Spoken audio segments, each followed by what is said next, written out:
Hello, I'm Dr. Mohua Bhattacharjee. Today we will be discussing the wage increase and effect of income effect and substitution effect. That is, we want to see how the income, because the substitution effect and income effect are the two effects which automatically happens when there is a price change or when there is a price effect. But here we will be talking about the wage effect because we are talking about the labor market. So what happens here is that income effect outweighs the substitution effect. This is very exceptionally which happens in the labor market, as I was discussing in the backward bending supply curve of labor. The labor curve generally doesn't go this way. It doesn't go constantly upward rising. But at one point of time, as it considers that it is sufficient, it will be trying to, it will go towards the backward, which says that it is trying to substitute its hours of work for leisure. That is, the labor is fully happy with whatever he is earning. Now this extra time or the extra money, he is reluctant to go for it, but he is okay with the leisure. So he substituted his work for leisure because his positive income effect has outweighed the substitution effect. That is, he is not substituting his work for the income, but he is substituting leisure. So that's why it is a very exceptional one in which only happens in the labor market, because there is a limit to which a labor can work. So we can talk about this, the wage effect and the wage effect, and we can split this wage effect into income effect and substitution effect, and we can show how the positive income effect can outweigh the substitution effect. So in this case, this is a simple diagram which we have shown, and this is a 24 hours, and so there is a limit to which we have drawn it. And this is the first line, which is, suppose it's a PQ, suppose, and this is R. And so, but let us take it for example that take for instance that initially the wage was 100 rupees, suppose, and so the wage line was PQ, and so then the wage line was PQ and the labor was in equilibrium at the point A. But now the wage has declined, and suppose the wage has increased, the wage has increased, suppose from 100 to 500 rupees, and the labor's capacity to earn more has become, and so automatically your new price line has gone from PQ to QR. This is the new wage line.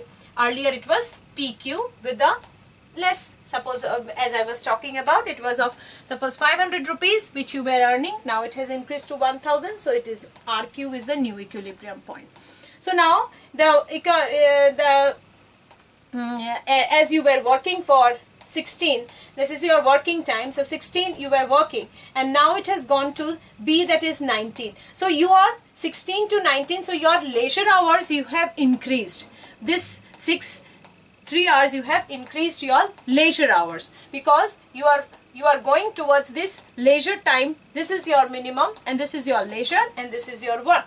So you are going towards the leisure time, that is, you are substituting your work with the leisure because the wage has increased. Now how much you have substituted or how much you have given up your income because of the leisure, that one can be understood by drawing a parallel line to as of QR. So this is a new parallel line which we have drawn to understand the substitution effect. So suppose AB is the parallel line which is of PQ, to understand that the relative changes in the wages we have made, so that to understand that how much the changes has occurred, or what is the substitution effect. And we find that the C is the tangency point, and so the A to C movement is the substitution effect. So this much 12 to 16, this is the 4 hours is something which the labor is giving up.